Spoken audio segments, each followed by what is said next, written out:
Welcome back guys انਦਰ video. آج ہم جس ویڈیو پر ریئیکشن کرنے والے ہیں وہ ویڈیو دراصل مسجد اقصیٰ کے بارے میں ہے۔ جیسا کہ آپ سب جانتے ہیں کہ مسجد اقصیٰ جو ہے وہ ہر مسلمان کے دل میں خاص مقام رکھتا ہے، تو یہ ویڈیو مسجد اقصیٰ کے بارے میں ہے۔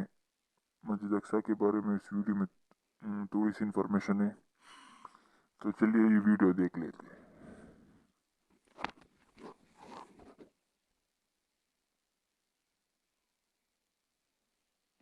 بسم اللہ الرحمن الرحیم۔ السلام علیکم ناظرین، مسجد الاقصیٰ بیت المقدس میں واقع مسلمانوں کی مقدس مساجد میں سے ایک ہے جو مسلمانوں کا پہلا قبلہ تھا۔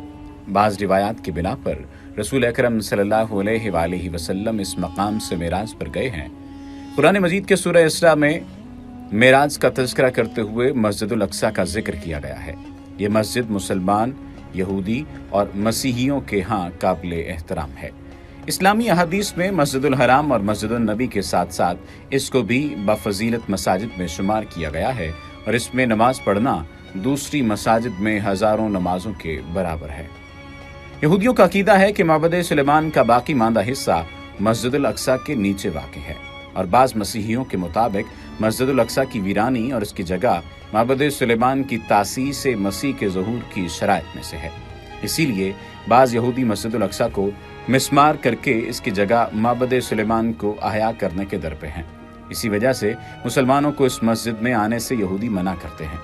1969 کو ایک یہودی نے مسجد الاقصیٰ کو آگ لگا دی، اور اسی مناسبت سے 22 اگست کو بعض اسلامی ممالک میں عالمی یوم مسجد کا نام دیا گیا، جس عمارت کو آج کل مسجد الاقصیٰ کہا جاتا ہے۔ پہلی صدی ہجری کو عبد الملک بن مروان کے دور میں تعمیر ہوئی اور مختلف ادوار میں اس کی مرمت ہوئی۔ آج کی اس ویڈیو میں اس کے حقائق کے ساتھ ساتھ اس کی تعمیر کے بارے میں اور اندرونی چند ایک چیزوں کے بارے میں ذکر کیا جائے گا، لیکن اگر آپ نے ابھی تک ہمارے چینل کو سبسکرائب نہیں کیا تو سبسکرپشن کا بٹن دبا کر سبسکرائب کر لیجئے۔ مسجد اقصیٰ عربی زبان میں دور ترین مسجد کے معنی میں شمار کی جاتی ہے، اور فلسطین کے شہر بیت المقدس میں موجود اس مسجد کی طرف اشارہ ہے، جو شہر کے جنوب مشرق میں مسجد الصخرہ سے 500 میٹر کے فاصلے پر واقع ہے۔ مسجد الاقصیٰ نام رکھنے کے بارے میں کہا گیا ہے، اس دور میں مکہ اور مسجد الحرام جو پیغمبر اکرم صلی اللہ علیہ وآلہ وسلم اور مسلمانوں کا ملجا اور مسکن سمجھا جاتا تھا، اس سے مسافت میں دوری کو مورد توجہ قرار دیا گیا ہے۔ بعض محققین کے مطابق قرآن میں مذکور مسجد الاقصیٰ سے مراد وہ وسیع علاقہ مراد ہے جس میں مسجد صخرہ، حضرت صلی اللہ علیہ وآلہ وسلم کا معراج پر جانے کی جگہ اور اس کے دیگر حصے اور رواق بھی شامل ہیں۔ اسی لیے بعض شیعہ مفسرین نے سورہ اسراء کی یہ پہلی آیت میں مذکورہ مسجد الاقصیٰ سے بیت المقدس مراد لیا ہے، جبکہ دیگر مفسرین کہتے ہیں کہ حضرت داؤد اور حضرت سلیمان علیہ السلام نے اسے تعمیر کیا تھا، اور بعض روایات کے مطابق مسجد الاقصیٰ کو مسجد بیت المقدس کے نام سے ذکر کیا گیا ہے۔ بعض عمائدین کا یہ کہنا ہے کہ رسول اللہ صلی اللہ علیہ وآلہ وسلم کی معراج کے وقت مسجد الاقصیٰ کی نام کی کوئی عمارت نہیں تھی، اور یہ آیہ معراج مسجد سے مراد عبادت اور بندگی کی جگہ ہے۔ موجودہ چھت والی جو عمارت عبد الملک بن مروان کے دور میں بنی ہے، وہ آج کل مسجد اقصیٰ کے نام سے جانی جاتی ہے، اور اس عمارت میں مسجد صخرہ، مسجد عمر، دیوار براق اور بھی اس طرح کی دیواریں شامل ہیں۔ مسجد الاقصیٰ کی اہمیت کا ذکر کیا جائے اور اس کی فضیلت کا ذکر کیا جائے تو مسجد الاقصیٰ مسلمان، یہودیوں اور مسیحیوں کے ہاں قابل احترام ہے۔ یہودیوں کا عقیدہ ہے کہ معبد سلیمان کا باقی ماندہ حصہ مسجد الاقصیٰ کے نیچے واقع ہے۔ مسلمانوں کا کہنا ہے کہ پیغمبر اکرم صلی اللہ علیہ وآلہ وسلم یہیں سے معراج پر تشریف لے گئے۔ 2 ہجری کو مسلمانوں کا قبلہ بدلنے سے پہلے مسلمانوں کا قبلہ اول بھی یہی تھا، اسی لیے قاجار اور پہلوی دور میں بعض حاجی حج کے بعد بیت المقدس کے مذہبی مقامات خاص کر مسجد الاقصیٰ کی زیارت بھی کرتے تھے۔ اسلامی احادیث میں مسجد الحرام، مسجد النبی اور مسجد کوفہ کے ساتھ مسجد الاقصیٰ 4 بار فضیلت مساجد میں شمار ہوتی ہے۔ بعض احادیث میں مسجد کوفہ کا ذکر نہیں ہے، اور مسجد الاقصیٰ، مسجد الحرام اور مسجد نبوی کے ساتھ سب سے بفضیلت 3 مساجد میں سے ایک ہے۔ ان تینوں مساجد میں ایک نماز پڑھنا دوسری مساجد میں 1000 نمازوں کے برابر ہے۔ کہا جاتا ہے کہ سب سے پہلے حضرت داؤد علیہ السلام نے مسجد الاقصیٰ کی جگہ ایک معبد بنایا، اور حضرت سلیمان علیہ السلام نے اسے پایۂ تکمیل کو پہنچایا، جسے معبد سلیمان، معبد یروشلم، معبد ایلیہ اور بقائے ایلیہ کہا گیا ہے۔